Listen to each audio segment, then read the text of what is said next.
আমি এখন রান্না করব বড় কাঁকড়া দিয়ে পুঁই শাক। পুঁই শাকের ভিতরে কিন্তু দিয়ে দিয়েছি একটা আলু। তেল গরম করে তার ভিতরে দিয়ে দিলাম কাঁকড়া আর নুন হলুদ দিয়ে কাঁকড়াগুলো ভালো করে ভেজে নিচ্ছি। ভালো করে ভাজা হয়ে গেলে তার ভিতর জল দিয়ে দেবো।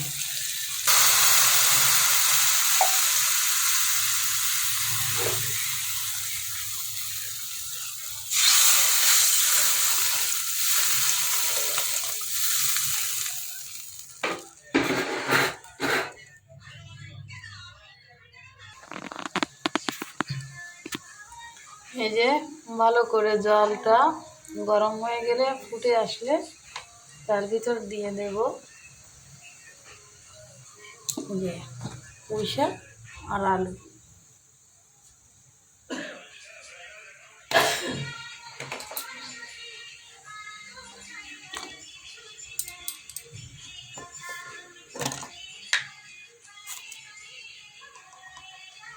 এর ভিতরে দিয়ে দেব হলুদ পরিমাণ মতো, লবণ,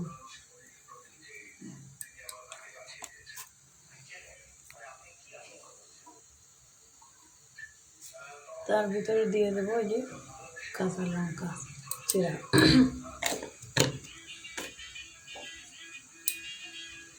এরপর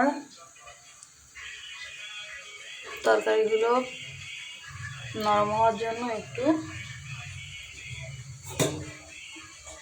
ঢাকা দিয়ে দেবো।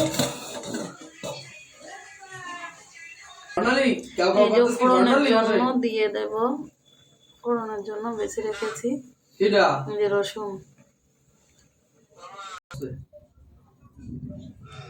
তরকারি নামিয়ে নিয়ে কড়াইতে তেল দিয়ে দিলাম।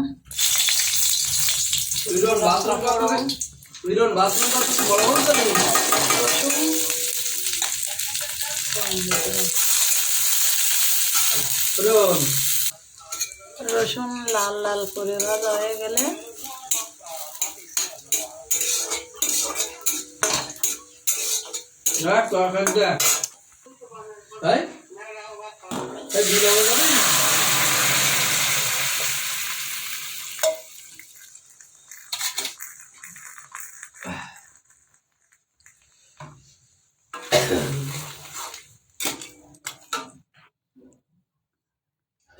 এই যে আমার রান্না হয়ে গেছে কাঁকড়া দিয়ে পুঁই শাকের তরকারি।